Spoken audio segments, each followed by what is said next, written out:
কম হোক বেশি হোক এটা সবার একটা প্রশ্ন যে ভাই বশীকরণ করার পর বশীকরণ কতদিনে ধরে? আমরা এই বিষয়টা জানতে চাই। আসলে আপনারা অনলাইনে চটকদার বিজ্ঞাপন দেখবেন।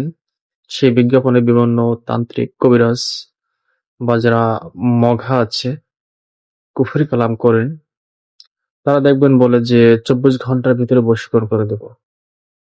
আবার কেউ বলে যে ১ ঘন্টার ভিতরে বশীকরণ করে দেব। আবার কেউ বলে যে ৩ দিনের ভিতরে বশীকরণ করে দেব।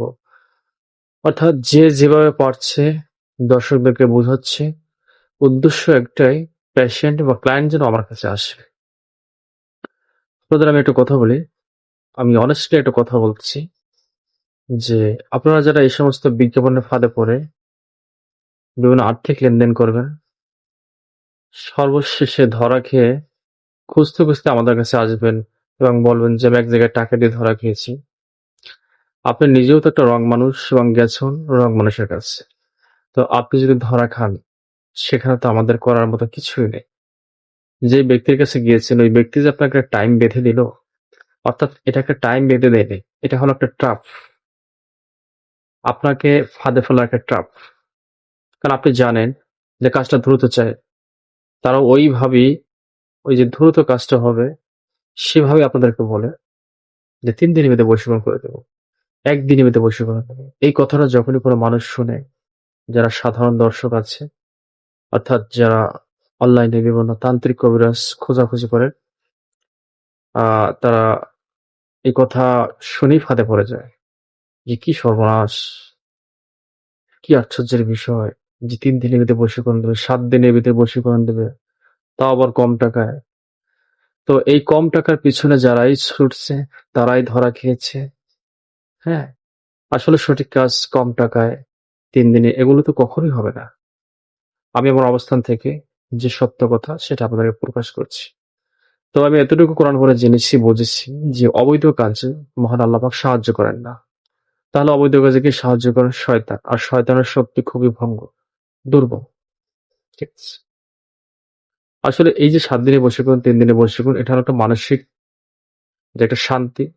অর্থাৎ একটা মানুষ যখন এই কথাটা শুনে কোনো কবিরাজের কাছে তখন সে একটা মেন্টালিটি পিস অনুভব করে যে আমার কাজটা এই দিনের ভিতরে হয়ে যাবে।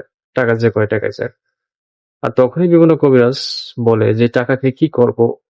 পরকালে তো হিসাব দিতে হবে। ২ টো সন্তানের মাথায় হাত রেখে বলছি বা কসম কেটে বলছি, অনেকে তো টাকার জন্য দেখা যাচ্ছে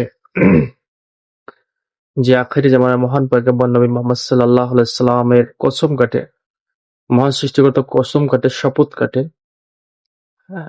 যে আমার ঘরবাড়ি ধ্বংস হয়ে যাবে, কাজ ৩ দিনে হবে। তো আসলে শপথ কাটার পর এটা কোন মানুষ না বিশ্বাস করে? কিন্তু আপনারা যখন কারো কাছে যাবেন একটু যাচাই বাছাই করবেন। আর বশীকরণ এটা একটা অবৈধ কাজ।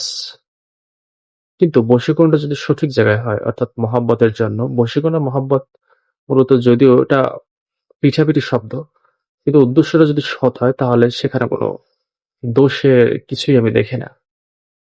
আসলে এই জিনিসগুলোকে কেন্দ্র করে মানুষ এতটা পরিমাণ আ ভিডিও ছাড়ছে। কেউ পুতুলের উপর ক্রিয়া করে দেখাচ্ছে, কেউ লবঙ্গ দিয়ে তান্ত্রিক বশীকরণ করে দেখাচ্ছে। যে যেভাবে পারছে যার অবস্থান থেকে যে প্রকার বিদ্যা শিখেছে, সে সেভাবে দেখাচ্ছে। আসলে সঠিক কাজ সবসময় গোপন থাকে। আপনারা বিশ্বাস করে এই কথাটি মাথায় রাখবেন। যারা সঠিক মানুষ তারা সবসময় কাজ করে অত্যন্ত নিখুঁতভাবে যাতে তার কাজে কোনো ভুল না থাকে। সঠিক উপাদান দ্বারা। ঠিক আছে?